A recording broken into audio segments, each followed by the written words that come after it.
있더라고요. 드라마 중에 재벌집 막내 아들이란 드라마가 있었습니다. 아마 여러분들 재밌게 아마 봤을 겁니다. 굉장히 또 인기도 많이 끌었던 그 드라마입니다. 순양 그룹이라는 이 재벌 가문에서 13년 동안 이 재벌 가문 가족들의 비리를 뒤치다꺼리던, 쉽게 말하면 그 재벌 가문의 집사라고 할 수 있는 윤현우라는 드라마의 이름입니다. 있었습니다.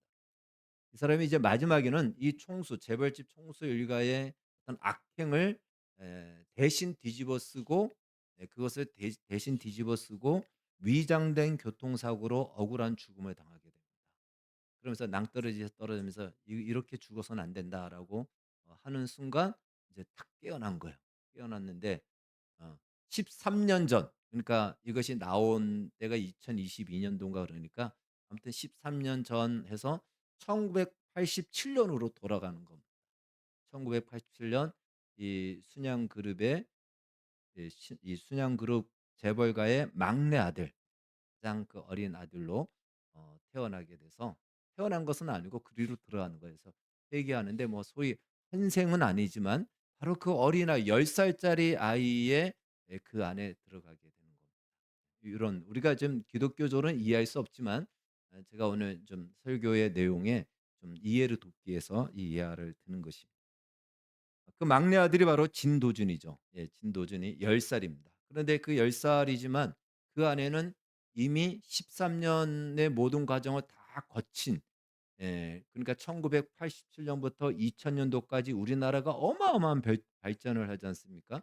그때 그 모든 사회 정치의 변화와 이 모든 것들을 다 경험하고 주요한 변화를 다 알고 있던 이 사람이 들어갔기 때문에, 10 살짜리가 아닌 거죠. 그래서 이제 그 진도주는 누가 대통령이 되는지, 그 시대의 정치적 대통령이 되는지도 다 알고요. 어느 회사가 망하고 어느 회사가 상장하고 어느 회사가 엄청난 주가를 하는지를 다 알게 됩니다. 그러니 그때부터 이 진도준이라는 이 친구가 어디에다가 베팅을 하겠습니까? 아주 뛰어나게 하죠. 예. 그래서 정치 당선되는 대통령에게 베팅을 하고, 또 망하는 회사의 주식은 아니고 앞으로 흥황하고 성장하는 회사의 주식을 사고, 부동산도 이제 엄청나게 오를 때를 부동산 사고. 그러니까 사람들이 봤을 때는 '야, 저 사람이 손이 되는 것마다 다 아주 그냥 마이더스의 손이 되는 거죠.' 예. 뭐 하는 것마다 다 흥황하고 하는 거 성공하니까. 그래서 이제 이 후계자의 그 반열에 올라가는 촉망을 받는 그런 아마 드라마였던 것 같습니다. 이 진도준이라는 저 송중기죠. 그러니까 뛰어난 능력을 가져서가 아니고 이미 미래를 알고 있는 거예요.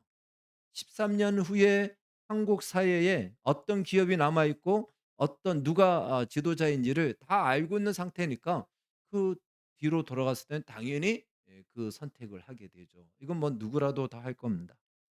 만약에 여러분들이 2008 년도로 돌아간다면 어떤 걸 사 놓겠습니까? 2008 년도. 2008 년도에 사실 비트코인이 처음 나오게 됩니다. 피자 한 판에 4만 개를 주고 피자 한 판을 삽니다. 자, 2008 년도로 들어가면은 비트코인을 사 놓겠죠. 그때 한 만 원어치만 사 놔도 어마어마합니다. 주식을 산다면 어떤 주식을 사겠습니까? 이부영 집사님. 미국 주식 딱 나오는 테슬라 주식을 사겠죠. 이때 테슬라가 있었는지 모르겠지만. 예. 지금 보니까 막 어마어마하잖아요. 그러니까 당연히 2008 년도로 돌아가면은 그런 것들을 사 놓겠죠. 그건 우리가 뛰어난 능력을 가져서가 아니고 미래, 앞으로 이루어질 그 미래를 보고 왔기 때문에 선택하는 것이 그렇게 어렵지 않은 것입니다. 자, 예수님의 부활은, 예수님이 부활하신 이 사건은요, 죽음이 인생의 끝이며 세계의 끝이라고 생각했던 많은 사람들에게는 천지가 개벽하는 그 사건보다 수백 배의 충격을 주었던 사건인 것입니다. 죽음 너머의 세계가 존재한다라는 사실을 눈으로 보여준 거예요. 이거는 인류가 생각했을 때 수천 년 동안 생각할 수 없고 경험하지 못했던 사건을 경험한 것입니다. 죽음이라는 것을 정복할 수 있다라는 거, 이건 아무도 할 수 없었는데 이 죽음을 정복한 승리의 모습이 어떤 모습인지를 눈으로 보여준, 정말 너무나도 인류 역사를 통틀어서 가장 놀라운 사건이다라는 것입니다. 그래서 우리는 예수님의 부활을 통해서 우리의 끝이 막막하고 막연한 것이 아니고 우리의 끝이 어떤 것인지, 우리의 마지막이 어떠한 모습인지를 이 세상에서 우리가 마지막이라고 하는 그 모습이 어떤 모습인지를 우리는 알 수 있고, 세상의 끝이 아니라는 것을, 세상의 끝을 넘어 펼쳐진 세상이 있다라는 것을 비로소 우리는 확실히 보았고 알게 되었다라는 것입니다. 그래서 우리의 미래는 완전한 승리와 영광의 자리에 서게 될 것이다. 예수님의 그 부활의 영광에 우리가 참여할 것이다. 우리가 지난주에 우리가 살펴본 것이죠. 이것은 단순히 우리의 희망 사항이 아니고 하나님께서 역사 속에서 보여진 분명한, 예, 증거이고 약속이라는 것입니다. 그래서 우리는 다시 말해 예수님의 부활을 통해서 우리 인생의 마지막, 세상의 마지막이 무엇인지를 보았다라는 거예요. 미래를 본 거예요. 미래를 보고 우리는 지금 현재에 와서 살고 있는 겁니다. 마치 이 드라마에서 미래에서 그 과거로 돌아가서 그 현재를 살듯이 우리는 그 미래를 보고 여기 온 거예요. 그렇다면 이제 미래를 알고 있는 상태에서 우리는 어떤 주식을 사야 될까요? 어떤 누구에게 베팅을 하겠습니까? 망하고 심판을 받고 사라질 바로 그 인생에 베팅을 하겠습니까? 아니면 영광스럽고 칭찬받고 상급받는 그 일에 베팅을 하겠습니까? 그걸 우리가 한번 살펴보는 것이죠. 우리가 하나님 말씀에 순종하며 사는 것은요, 어떤 것일까요? 그것은 바로 당선이 되고 성공하고 또 엄청난 그 상장이 되고 하는 기업에 투자하는 것과 같다라는 것이, 하나님 말씀에 순종하며 사는 것이 힘들고 어렵지만 또 지금은 어리석게 보일 수도 있으나 그것이야말로 마지막에 영광스러운 결과로 나아가는 길이라는 것입니다. 반대로 하나님의 말씀과 상관없이 자기 생각대로 살아간다는 것은 말 그대로 정말 종이 조각으로 끝날 주식을 사는 것이고 상장 폐지될 기업에 인생을 투자하는 것과 같다라는 것입니다. 이것이 예수님의 부활을 통해서 오늘 우리가 가져야 될 우리의 삶의 자세이라는 것입니다. 오늘은 예수님의 부활 이후의 행보에 대해, 그 이유는 그렇다면 어떻게 되는가? 그 이후의 그 미래에 대해서 더 구체적으로 그 미래의 모습을 보여주고 있고 그것에 대해서 오늘 살펴보겠습니다. 예수님께서는 부활하신 후에 40일 동안 이 세상 지상에 계시면서 제자들에게 하나님 나라에 대해서 가르치셨다라고 누가복음 말씀하고 있습니다. 그리고 40일이 지나서 예수님께서는 제자들이 보는 가운데 하늘로 올려지셨다. 성경은 말합니다. 사도행전 1장 9절 11절 말씀 같이 읽겠습니다. 시작. 같이 쉬고 그들이 보는데 올려져 가시니 구름이 그를 가리어 보이지 않게 하더라. 올라가실 때 제자들이 자세히 하늘을 쳐다보고 있는데 흰옷 입은 두 사람이 그들 곁에 서서 이르되 갈릴리 사람들아 어찌하여 서서 하늘을 쳐다보느냐 너희 가운데 하늘로 올려지신 이 예수는 하늘로 가심을 본 그대로 오시리라 하였느니라. 아멘. 예수님은 부활하시고 난 뒤에 하늘로 올리셨다. 우리가 한자적 표현으로 뭐라 그러죠? 오를승 하늘천자 써서 승천이라고 얘기를 합니다. 다시 말해 이 예수님의 부활하시고 난 뒤에 거기서 그냥 머물러 있었느냐? 어디로 갔느냐? 그것이 아니고 하늘로 가셨다라는 것은 이 부활의 지향점, 다시 말해 우리 신앙의 지향점이 하늘이다라는 것을 말씀해 주고 있습니다. 여기서 하늘은 물론 이 물리적인 공간의 하늘을 말하는 것이 아니에요. 우리의 눈으로 보기에는 물리적인 공간의 하늘이지만 이 하늘은 하나님의 보좌가 펼쳐져 있는 참 하늘, 하나님이 계신 하나님의 온전한 나라라는 것입니다. 고린도전서 15장에서는요. 우리의 인생을 이렇게 얘기합니다. 땅의 사람으로 태어나서 살다가 이제 우리는 하늘의 사람으로 다시 태어났다라고 얘기합니다. 위로부터 거듭났다라고 얘기하죠.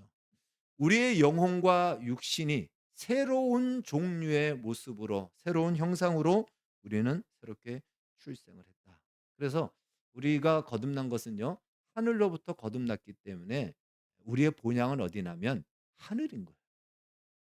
여러분 우리가 이 땅에서는 우리의 고향, 우리의 본향을 우리 각 지역을 얘기하잖아요. 예수 믿고 거듭난 사람은 어디로부터 거듭났다? 하늘로부터 거듭났기 때문에 그 출처가 어디다? 그 시작이 하늘이다. 그래서 우리는 본향을 향하여 찾아가는 것이 우리의 신앙의 여정이고 신앙생활이다. 그런 본향으로 꼭 가셔야 됩니다. 아멘이십니까? 예. 사도 바울은 우리의 시민권이 바로 하늘에 있다. 이러한 우리의 이 실상을 보고 우리의 시민권은 하늘에 있다라고 빌립보서에서 말씀하고 있습니다. 같이 읽겠습니다. 시작.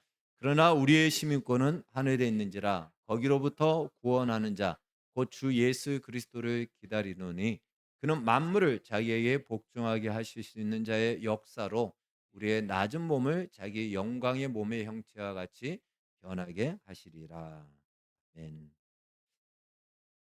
따라서 신앙생활은 비록 우리가 땅에 살지만 땅에 속한 사람으로 사는 것이 아니고 하늘에 속한 하나님 형상을 우리의 인생 속에 채워가고 그것으로 변화되어 가는 그 여정이다라는 것입니다.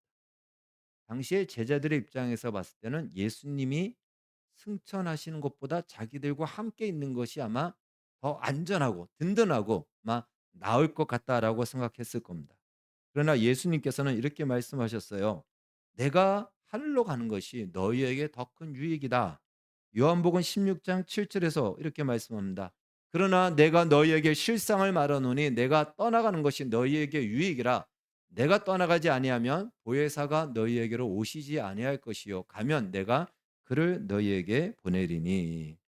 자 그러면 예수님이 어 하늘로 가심으로 말미암아 우리 보혜사 성령이 우리에게 오신 것이 어떤 유익인지에 대해서는 우리가 다음 주에 다음번에 한번 다음 시간에 살펴보도록 하겠습니다.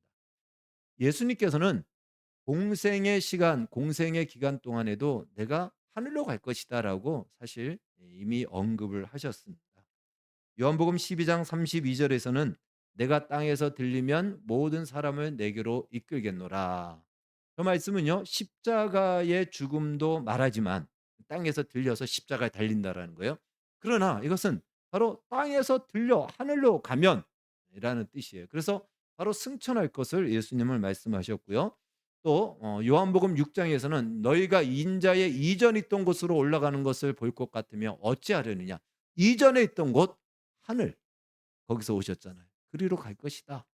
이후에 인자가 권능의 우편에 앉은 것과 하늘 구름을 타고 오는 것을 너희가 보리라. 바로 하늘에 가서 다시 올 것이다라는 이 말씀을 예수님께서는 이미도 미리 말씀하셨습니다. 그러니까 예수님이 거짓말쟁이가 아니면은 예수님은 반드시 말씀하신 대로 하늘로 가셨다가 다시 이 땅에 오십니다. 믿으십니까? 예. 예수님이 거짓말쟁이가 아니면은 말씀하신 대로 하시는 거예요. 그러니까 우리의 신앙은 예수님의 다시 오심을 기대하고 기다리는 것이다. 이러한 마음과 이러한 신앙이 있어야 되는 것이죠. 자, 오늘 하이데베르크 요리문답 46문부터 49문을 한번 좀 길지만 하나씩 읽어 보겠습니다. 하늘에 오르셨고라는 말로 당신은 무엇을 고백합니까? 다 같이 읽겠습니다. 시작. 그리스도는 제자들이 보는 가운데 땅에서 하늘로 오르셨고 우리의 유익을 위하여 거기에 계시며 장차 살아있는 자들과 죽은 자들을 심판하러 다시 오실 것입니다. 47문. 그렇다면 세상 끝날까지 우리와 함께 있으리라는 그리스도의 약속은 어떻게 됩니까? 시작. 그리스도는 참 인간이고 참 하나님이십니다. 그의 인성으로는 더 이상 세상에 계시지 않으나 그의 신성과 위엄과 은혜와 성령으로는 잠시도 우리를 떠나지 않습니다. 48문. 그런데 그리스도의 신성이 있는 곳마다 인성이 있는 것이 아니라면 그리스도의 두 본성이 서로 나뉜다는 것입니까? 시작.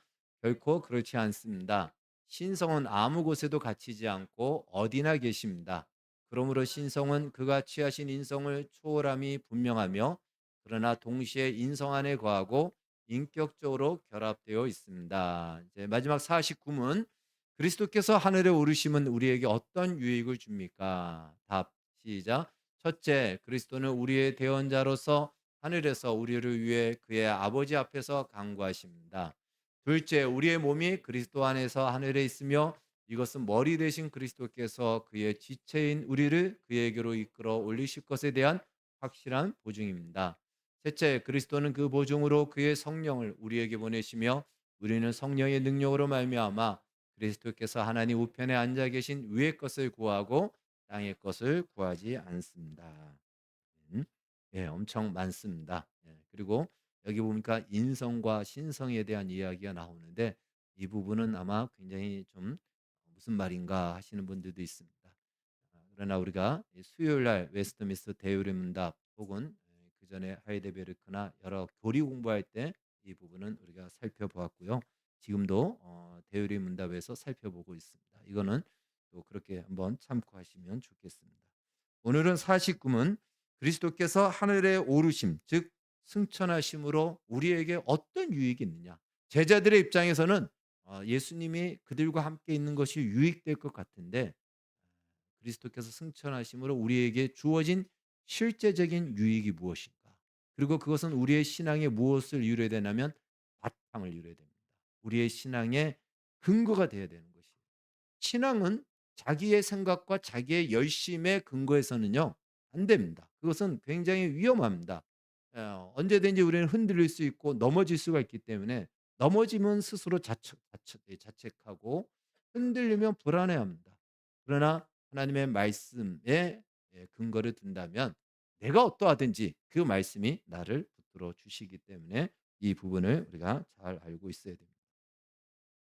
자, 예수님이 이 질문은 예수님은 무엇 때문에 승천하셨는가? 무엇을 하기 위해서 승천하셨는가? 이렇게 질문을 바꿔도 우리가 무방합니다.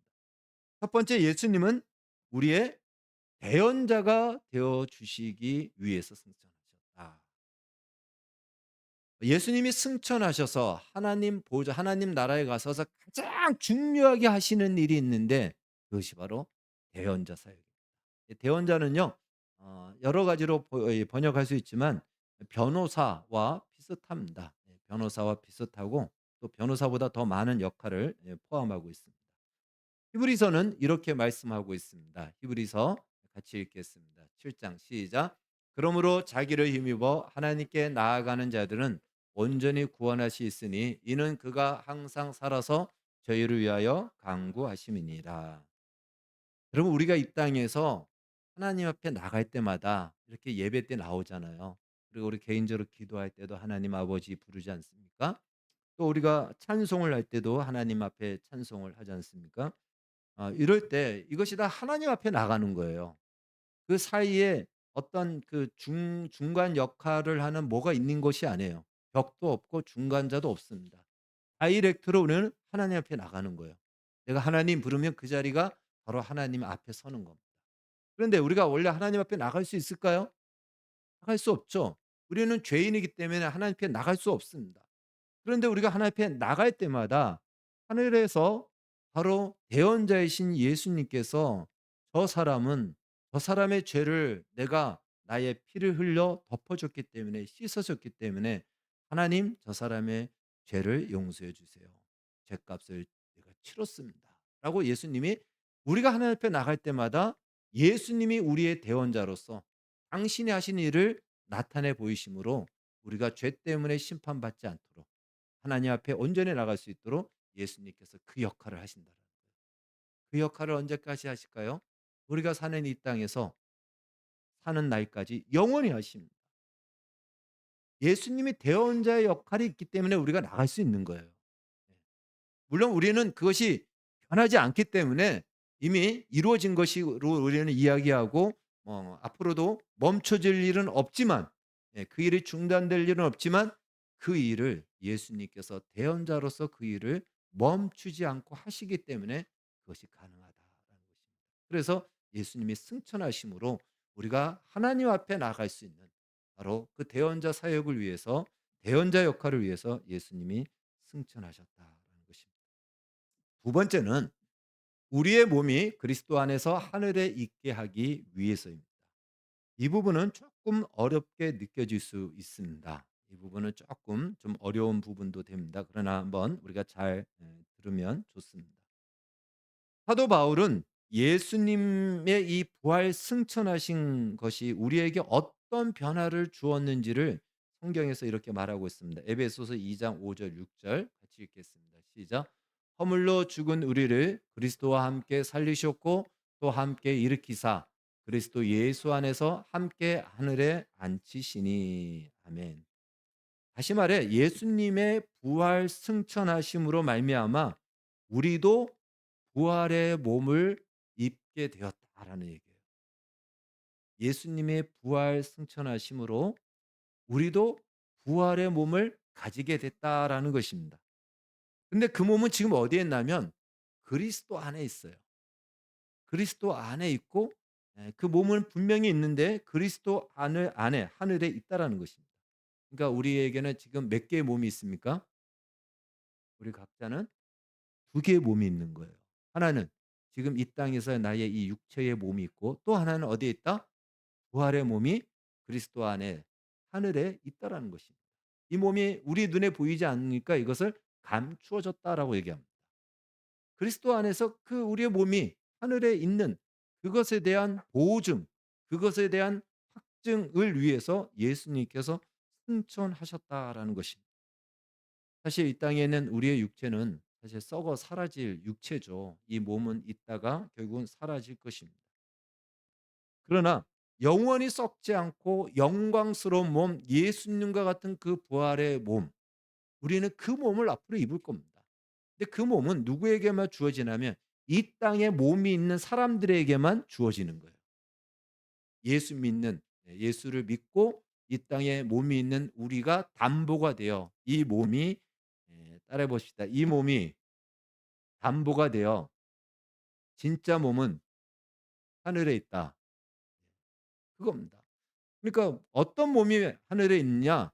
이 땅에 예수 믿고 하나님의 백성이 된 사람들 그들이 담보가 되어 그 몸을 가지고 있는 사람들의 몸이 진짜 몸이 하늘에 있다라는 거예요. 그 몸에 대한 증거, 그 몸에 대한 보증으로서 예수님이 승천하신 것입니다. 그러니까 예수님이 승천하셨다라는 것은 내 몸이 하늘에 있다라는 거예요. 나의 진짜 몸이 하늘에 있다. 그리스도 안에 예비되어 있다. 그리고 나중에 그 몸을 우리는 입을 것이다라는 것입니다. 그러니까 이것은 굉장히 중요한 것이죠. 좀 어렵지만 우리가 이 부분을 그렇게 이해해야 됩니다. 예수님과 우리가 연합되었기 때문에 이제 예수님이 있는 곳에 우리도 있을 수밖에 없다. 분리되어 존재할 수 없다. 예수님은 그것을 성경에서 뭐라고 얘기했냐면 우리의 머리가 되고 우리는 그 몸의 지체다라고 얘기를 합니다. 예수님이 승천하심으로 말미암아 지금 예수님의 인성은 이 땅에 계시지 않아요. 우리가 읽었듯이 예수님은 지금 신성으로 우리에게 계십니다. 인성은 사람과 같은 몸을 가지고 있는 것이기 때문에 동시에 분신술처럼 여기저기 있을 수가 없어요. 인성은 그렇지 않습니다. 인성은 한 군데만 있는 거예요. 한 군데만.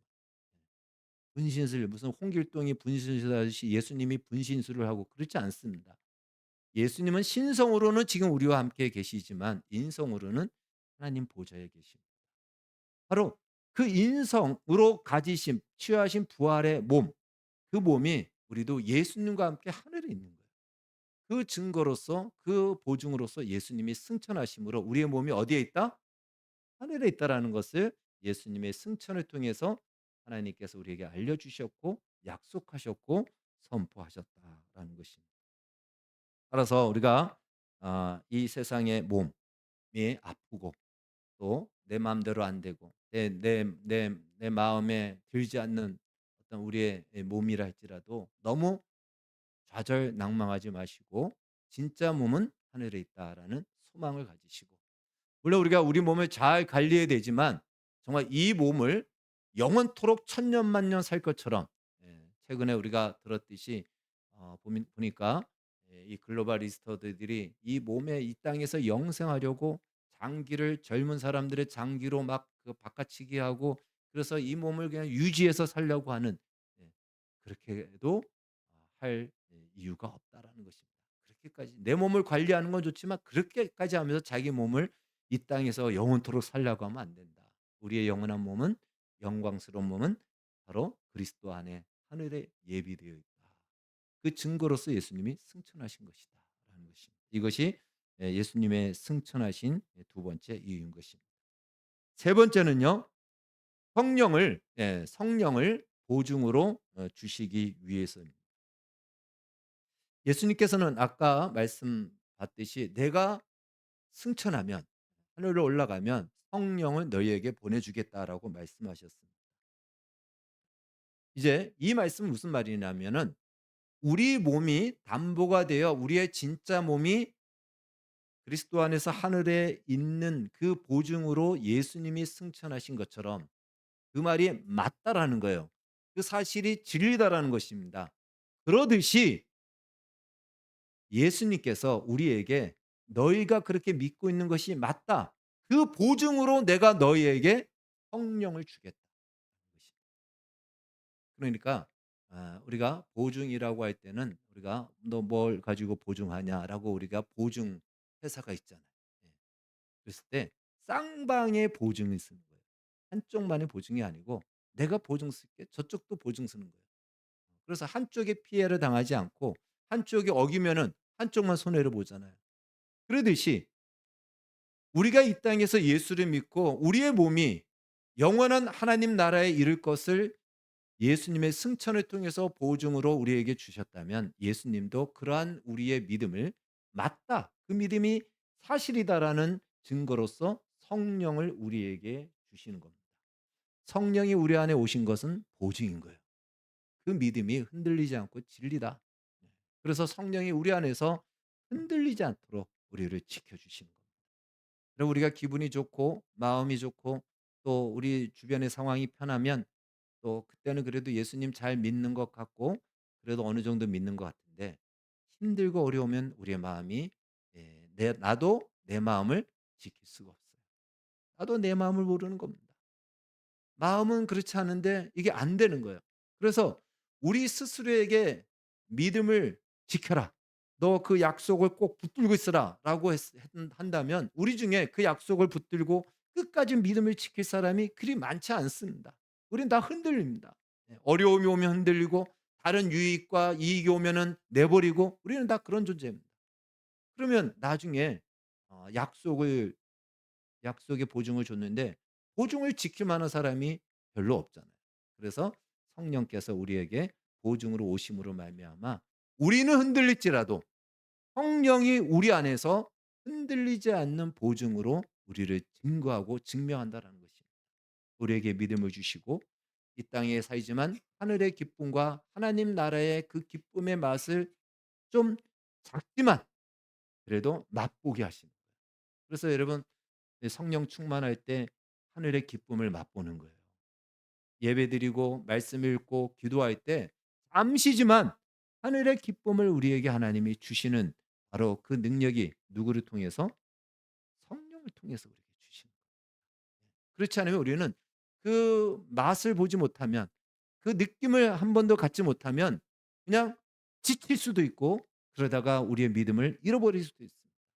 그래서 성령을 우리에게 보증으로 주심으로 우리가 비록 넘어지고 흔들릴지라도 성령이 우리 안에 있는 것이 하나님께서 이건 분명한 증거야라고 그 증거를 인정하고 약속을 지키시는 거예요. 그래서 쌍방간에 보증을 하셨다. 마치 이것은 신랑 신부가 옛날에 약혼식을 했잖아요. 약혼 반지를 서로 교환한 뒤에 시간이 되어 이제 결혼식만 하면 되는 것과 똑같은 거예요. 그래서 서로가 보증이 되어서 우리에게는 뭐만 남아 있죠? 어린 양의 혼인 잔치만 남은 거예요. 계시록에서 말씀하고 있는 예수님과 우리의 혼인 잔치, 어린 양의 혼인 잔치인 결혼식만 남은 것이다. 지금은 양쪽이 다 반지를 교환한 것과 같다. 서로 보증으로 예수님이 올라가시고 성령이 우리에게 오심으로 서로 보증의 관계가 지금 유지되고 있는 것이다. 따라서 종합하면 이런 말씀이죠. 예수님의 승천하심으로 이제 이런 이야기가 되는 것입니다. "이제 너희가 살 곳은 지상이 아닌 천상 곧 하늘나라다."라는 것입니다. 그러므로 너희들은 땅의 것을 구하지 말고, 필요 없다라는 얘기가 아니에요. 우리의 삶에 그것은 얼마든지 필요합니다. 그러나 우리가 궁극적으로 정말 영원히 지켜갈 수 있는 가치의 것들은 무엇이냐? 바로 위의 것, 하늘에 있는 것을 구하라고 말씀하고 있습니다. 골로새서 3장 1절 2절 말씀 같이 읽겠습니다. 시작.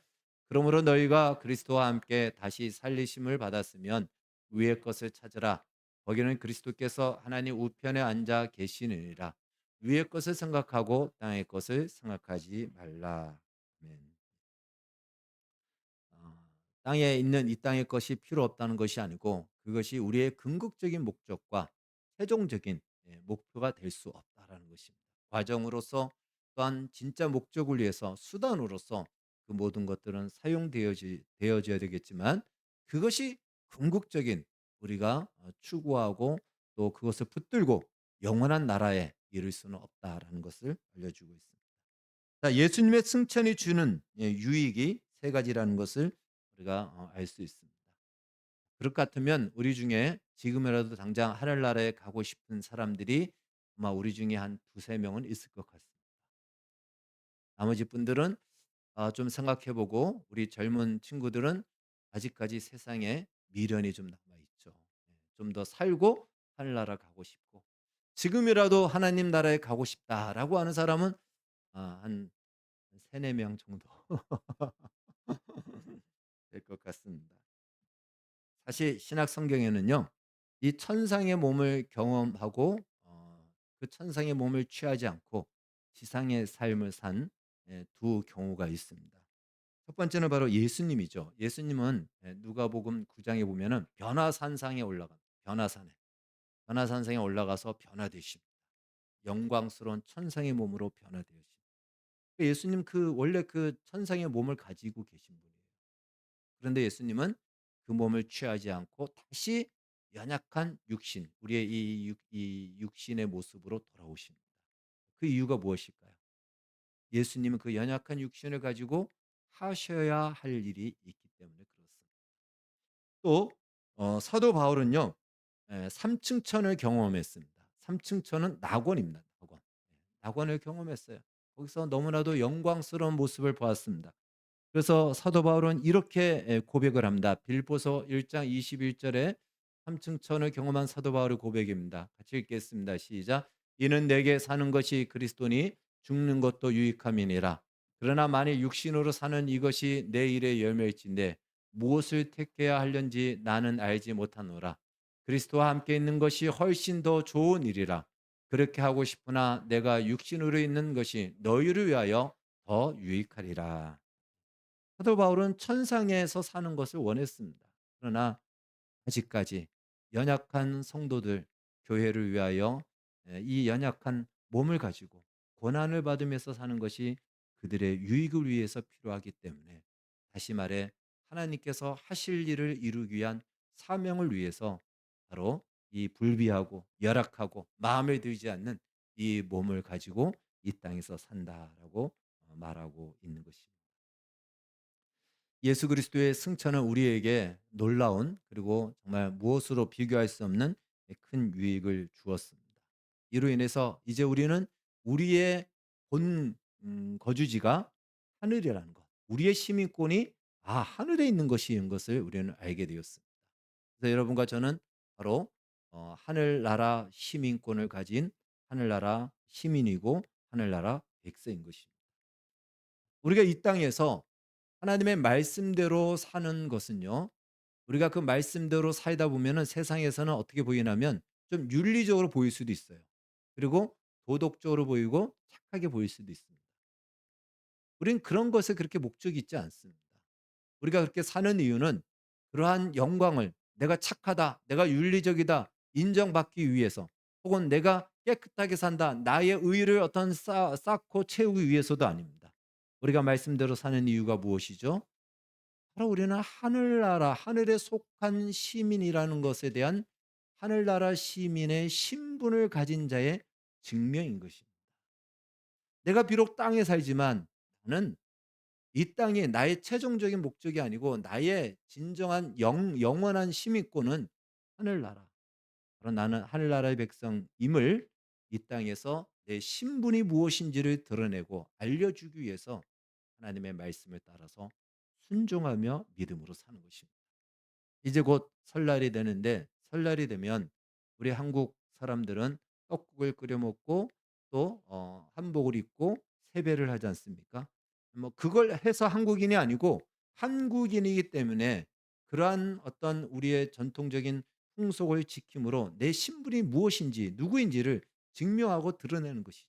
'나는 한국인이다.'라는 것이 그런 것을 통해서 드러나듯이 우리가 이 땅에서 땅에 속하여 살지만 땅의 법칙을 따라서 이 땅의 가치를 따라서 땅의 가치를 추구하며 살지 않고 하나님의 가치, 하나님의 말씀대로 사는 이유는 바로 그것은 우리가 하늘나라 시민이라는 것을 나의 신분이 무엇인지 나는 어디에 속한 존재인지를 증명하고 나타내고 증거하는 삶이 될 것입니다. 우리 모두가 우리의 신분이 무엇인지 예수 그리스도의 바로 이 승천을 통해서 확증적으로 우리는 하늘에 속한 하나님의 나라의 백성이고 시민이라는 이 분명한 확신을 가지고 이 신분을 잃어버리지 마시고 이 신분을 지켜서 하나님의 말씀대로 살아감으로 이것을 우리에게 기쁨과 또 즐거움으로 삼고 살아가는 이 은혜가 우리 모두에게 있기를 예수님의 이름으로 축원합니다. 기도하겠습니다.